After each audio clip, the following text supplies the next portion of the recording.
So this video is going to be pretty dense because it's a conceptually dense topic, and I want to give it enough time to really explain how to use these expressions. You don't have, not so much that you we're going to do a ton of practice and drilling and stuff, but just introduce the idea so that if you hear it in the future, you might be able to recognize what's going on. And then with time, as you hear it more and more and maybe start trying to use it, you're going to pillar como es la vaina, right? You're gonna get the hang of it, right? The topic is effectively using the present perfect tense, but just creative ways to express the present perfect tense without using the textbook present perfect tense conjugation. I don't like to do videos about things that there's a million videos about already. The present perfect tense, if you don't know how to do it, just look up present perfect tense conjugations or present perfect tense formula on Google or YouTube, and you're going to find a plethora of resources explaining it. Just to briefly show you what it is, it's basically this formula here: the verb haber conjugated in the present simple plus a past participle. So, hemos trabajado con ella un par de veces. We've worked with her a couple times. Nunca he ido al Líbano. I've never been to Lebanon. ¿Has escuchado la nueva canción de Grupo Frontera? Have you heard the new song by Grupo Frontera? This is like the textbook way to learn present perfect tense. And that's what you're going to find all the time. And that's not me saying that this is the way you learn it in a book, but you got to learn the way people really talk. Obviously, people use this all the time. I hate when people talk like that, like textbooks are, outdated or something. But there's just more ways to do it. And I think that there's a particularly important distinction between different ideas that in English we express with the present perfect tense that are not actually necessarily the same ideas. This is where it gets kind of conceptually dense. So to kind of explain what I'm talking about, in English, we use this present perfect tense, and we use it to express different ideas, and it's kind of like a spectrum of ideas. But basically, it's used to express the past meeting the present, right? So if I say, I've never been to Spain, that's me saying, in the past, up until the present, I've not been to Spain. It's not the same thing as saying, I didn't go to Spain. That would just be the past simple. I did not go to Spain. That's implying a specific instance. Whereas I'm talking about a continuum if I use the present perfect. I've never been to Spain in any of the past, in all of history up until now, in all of time, right? However, in English, we can also use the present perfect to express something that does either explicitly or implicitly imply the number of instances that something has happened. So I could say in English as well, I've tried beef Wellington 3 times in my life. I have tried, right? 3 times. But if I say I've played the piano for 3 years, that's not exactly the same idea, because in one, I'm implying a number of instances that something has happened, and in the other, I'm implying a continual process, like a routine, like not necessarily a routine and I do it every single day at this certain time, but something that is routine, something that has been normal, commonplace for me for a certain amount of time. I've been playing piano for 3 years, or I've tried beef Wellington 3 times. Or to keep it even more simple, I've been playing piano for 3 years, or I've played piano 3 times in public, right? We're using the same present perfect tense, or I should say present perfect conjugation, but we're using them in grammar. We would call those different aspects, or not aspects, different accents. But they're different ideas, right? Just being used, just being expressed by the same conjugation. And so in Spanish, it's valuable to learn about what these 2 different ideas are. And I shouldn't even say 2 ideas, because it's more of, like I said, it's more of a spectrum. It's kind of how close you get to each one. And I'm going to do my best to show you all a couple of strategies that you can use. And I'm going to try to explain as best as I can where in that spectrum they lie and where you might use them, and like what to express what kind of idea, because some of them are decently specific, some of them are more broad application. We're going to start with broad application and go more specific, so we're actually not going to go in order. We're going to start with this one, llevar. The verb llevar, if you type that into a translator with no other context, it's probably going to give you the word bring or maybe carry. But it is one of those verbs, kind of like the verb to do or, to run, right? In English, that just, they can mean so many different things. And so try to not lock yourself down to that verb llevar, meaning to bring, in your mind. Don't tie it down. Don't try to define it like that too quickly, because it can mean so many different things in so many different contexts. But in this context, llevar is being used to express this idea of how long I have been doing something. So past up until the present, and doing a reasonable amount to express the amount of time that has gone, how far back in the past up until the present, right? So the formula for this would be llevar conjugated in present tense. Technically, you could do it in past imperfect as well, but you could do llevar in present tense plus the amount of time, tiempo, let me get closer, plus a present participle. A present participle is, in English, it would be like ing, so like I have been doing something, that's the participle, present participle. In Spanish, for AR verbs, it's gonna be just the AR verb stem, but you end it in ANDO instead of AR. And then for IR and ER verbs, it's the same idea. You cut off the IR or the ER and you add IENDO. So, llevo 2 años estudiando español. Llevo is just the conjugated form of llevar for yo, first person singular. Yo llevo 2 años estudiando español. I've been learning Spanish for 2 years. Grammatically, it does not translate that way because I'm not using the present perfect tense. I'm actually using the present simple tense here with an auxiliary, like a supplemental gerund right here to express the thing that I've been doing. So I'm not using the present perfect, I'm using actually the present simple, but I'm expressing an idea that we would express in English with the present perfect. Llevo 2 años estudiando español. I've been learning Spanish for 2 years. Llevas mucho tiempo tocando el piano. Llevas is conjugated for tú, for you. So I'm asking the question, have you been playing piano long? Llevas mucho tiempo tocando piano. Tocar, the present participle of that would be tocando. Tocar means to touch, also to play an instrument. Mucho tiempo, just a long time. Llevas mucho tiempo tocando el piano. Llevamos un rato esperando.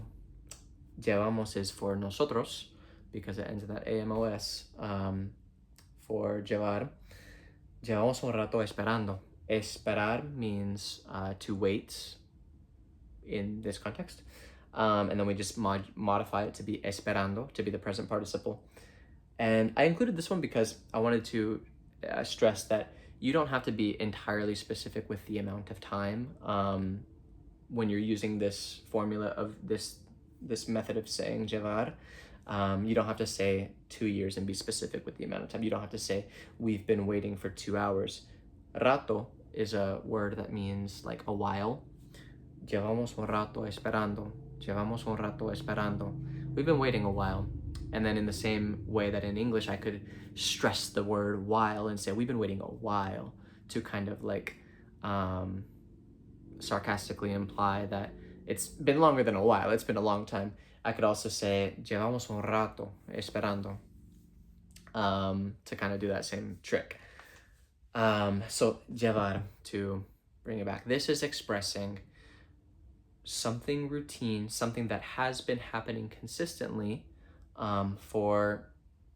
and decently stressing the amount of time that it's been happening, even if we're not being super specific with the amount of time, but we're just kind of carrying that implication of, I want to stress the amount of time. That's the main goal of me saying this sentence, is not necessarily to solely express what I've been doing, but in addition to that, express the amount of time, even if I don't want to be specific with that amount of time.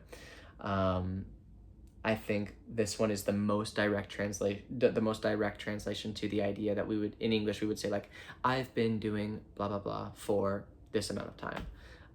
If that's the idea that you want to express, llevar is your friend, and you're going to hear it all the time.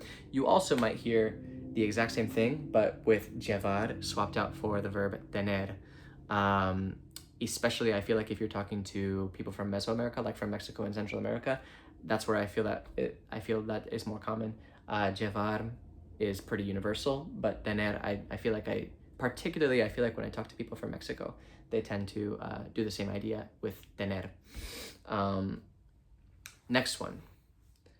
Hace plus the amount of time, tiempo, plus this word que, not with an accent mark because we're not asking a question. Que plus the present simple tense. So this one is a pretty easy one to do because all you have to do is just conjugate your verb in the present simple tense and then just memorize this formula here. The hace, however long, que, present tense. So to express a similar idea of the llevo 2 años estudiando español, we could do hace 2 años que estudio español. Hace 2 años que estudio español. I have been studying Spanish for 2 years. Same idea. Or for 2 years, I've been studying Spanish, yeah. Then I included this one here. Hace rato que no sé nada de ti. I put that one in because it's a lyric of a popular song by Karol G called Provenza.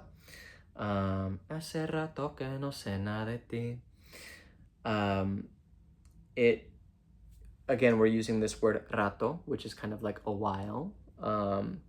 However, in the song, the context of the song, it's kind of being used in that more sarcastic manner to imply not just a while, it's actually been a long time, but I'm just saying a while. Like, been a while. When you haven't seen somebody for a long time, it's been a while. I'm not actually saying it's only been a little while, I'm saying it's actually been a good amount of time. Hace rato que no sé, that I don't know anything about you. Sounds a little bit clunky if you kind of translate it word for word in English. It's been a while that I don't know anything about you. But in a more colloquial sense, it would be like, I haven't heard about you or I haven't heard from you in a while. Hace rato que no sé nada de ti. Next one. This is where they get a little bit more complex. So this next one here, formula is the present progressive, not the present simple, present progressive, plus hace plus the amount of time. So, estoy estudiando español hace 2 años. If we translate this like as straightforwardly as possible to English, it sounds a little bit clunky in English. I am studying Spanish for 2 years. I am studying Spanish for 2 years.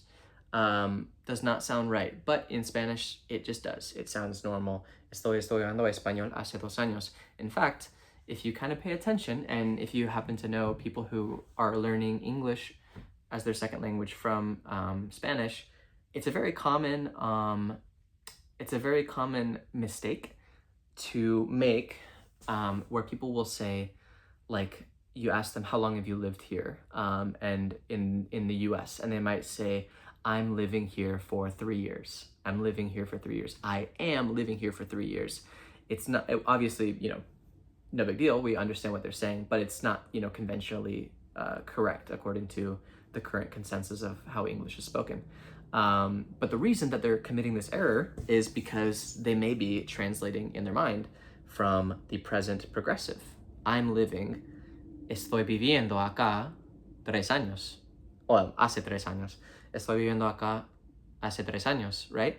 Because in Spanish that sounds right, and so they might just be grammatically translating it into English. Next one. These last two are where it's going to get a little, like, kind of the most conceptually dense, and so I'm going to try to give as much hypothetical context as I can to really imagine when you would say this. So this last one, it's at least very easy to memorize the formula. It's literally just the word ya plus the present simple tense, like a verb conjugated in present simple, plus ya. Super easy, at least formulaically. Ya estudio español 2 años. This word ya is famously very difficult to learn for English, or for Spanish learners, Spanish students, because in a million different contexts, it can mean a million different things. Basically, in any context, it's always going to have to do something with time. It's going to be an expression of time, but the expression of time can be different depending on the context. It could mean like not anymore. It could mean already. It could mean now. For now, it's going to mean like now. In this context, if I say ya estudio español 2 años, that's going to be like I now have been studying Spanish for 2 years. So it has a very similar implication as llevar, but when we put this ya in there, like I said before, with llevar, we are expressing two ideas simultaneously and of almost equal importance. One, the thing that we've been doing, and two, the amount of time we've been doing it. If we throw in this ya, it's really stressing the amount of time. It's going to be more, it really is just more about expressing the amount of time something has been happening. And in the context that you might use this, probably the thing that's been happening is already implicit in the conversation. So the analogy that I think of, the reason I use this one all the time is when people ask me how long I've been speaking Spanish or learning Spanish. If they ask me that, the thing that I've been doing is already implied. They already know it. They asked the question. The thing is studying Spanish, learning Spanish. And so if I really am stressing the amount of time, I might say, instead of saying llevo 3 años estudiando español, I'm going to say ya llevo 3 años.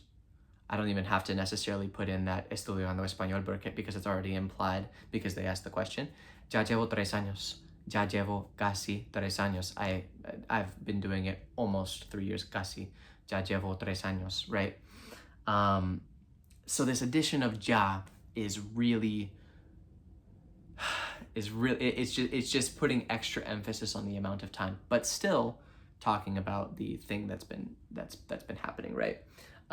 If we include the present simple tense. So I was giving examples with the present progressive, which you can do. You can do ya llevo 2 años estudiando español. Basically, you're just adding ya to this formula, ya at the beginning. But we can also use it with present simple, not just, we don't just have to use present progressive. So I can say just ya estudio español 2 años, 3 años, 4 años. Ya estudio español 2 años. That one is second to most complex. This last one that I've saved for last, I even put it up here because I'm going to talk about it for a while and I don't want to have to hold this all the way up here, which is this verb andar. Andar is another verb like hacer, like llevar, that if you put it into a translator, it's going to give you one definition. It's probably going to be the word to walk or the verb to walk. But don't lock that verb down in your mind to that meaning. It can mean that, but don't limit it in your brain, because andar can be used to mean a lot of things. It can be used to mean to hang out with somebody, or in this context, it can be used to express this idea that we're about to talk about. The idea is the present perfect or the present progressive. In English, or actually a better way to phrase that would be the idea that it expresses. In English, let's say this idea exists here, and this is the idea that this verb andar expresses. Regardless of what language we're speaking in, this idea exists outside of language semantically. However, in English, to express this idea here, we would probably use two strategies. One would be the present progressive, and one would be the present perfect. A secret third one would be the present perfect progressive. So to express this idea, let's talk about what this idea is. The best way that I could think of how to ideate this is imagine you are catching up with somebody. So you haven't seen them in however long, let's say a couple months, and they just ask you the question, what have you been up to since I saw you last, right? In English, we could respond to this using those two different tenses. Let's say that my answer that I want to say is, I've been studying at the University of Arkansas since the last time I saw you. That's what I want to say. I could, when they say, what have you been up to? I could use the present perfect. I could use the present progressive tense. I could say, I'm studying at the U of A.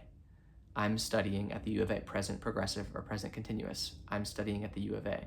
I could also express the same idea, but with a different grammatical formula. I could use the present perfect progressive, which would be, I've been studying at the U of A since last I saw you. So I'm studying at the U of A, or I've been studying at the U of A. These mean the same idea, right? The same basic idea. It's just two methods of expressing it. And we know that they mean the same thing because obviously I'm not literally studying there right now. I'm talking to you right now. But when I say I'm studying, I mean the I've been studying. So two different methods of expressing that idea. Now in Spanish, we're going to try to express that same idea of kind of like, you might call it like the idea of a phase in this loosely or specifically defined period of time that has already been defined or implied in the conversation. This phase, this period of my life, this is what I've been doing. That's the idea, right? So you would use this verb andar. So let's say, hey, I haven't seen you in 2 years. What have you been doing? Oh, ando estudiando español. I've been studying Spanish, with the implication that it's still happening. I'm doing it. I probably wouldn't say this if I stopped studying Spanish and I started doing something else. Or ando en la Universidad de Arkansas. Ando en la Universidad de Arkansas. In that one, I'm dropping the gerund, the present participle, and I'm just saying ando en. I've been at the University of Arkansas. Ando en la Universidad de Arkansas. Or the last 2 years. Ando trabajando en el banco. Ando trabajando en el banco. I've been working at the bank, or I'm working at the bank. Ando practicando piano todos los días. Ando practicando piano todos los días. I've been practicing piano every day. I've been practicing piano, or I'm practicing piano every day. So again, in English, this idea of catching up with somebody or explaining what you've been doing up until now in a reasonably defined, specifically or loosely defined period of time, we would express it with the present progressive or the present perfect progressive. But in Spanish, we're not going to do the present perfect progressive. We're only going to do this present progressive with the verb andar. So that's why it's becoming ando. I'm just conjugating it for yo in present simple. And then when it gets followed by this present participle, like estudiando, ando, and then estudiando, that makes the whole idea present progressive. Really, the most important thing to stress out of this is the idea of it being kind of like a catch-up thing. Like we're catching up after an indeterminate amount of time, or perhaps it's a defined amount of time, because this could be an answer to the question, what have you been doing the last 3 months? Or what have you been doing since last I saw you? Or just maybe more casually, what have you been up to? As clearly or loosely as we want to define that amount of time, once that time has been defined, we're then gonna probably respond with this verb ando. Or that's for me, but andar, right? The infinitive form. That one is the most conceptually dense, but there's other valuable ones in there too, if that one doesn't quite make sense. If you have heard them now, just Pay attention when you're talking to more people, when you're watching TV shows and YouTube and listening to music, and you'll start picking up on them. And hopefully with time, even if they seem very foggy right now, at least if you have that foundation, hopefully they will make more and more sense as you just hear them in real life. So I hope that helps.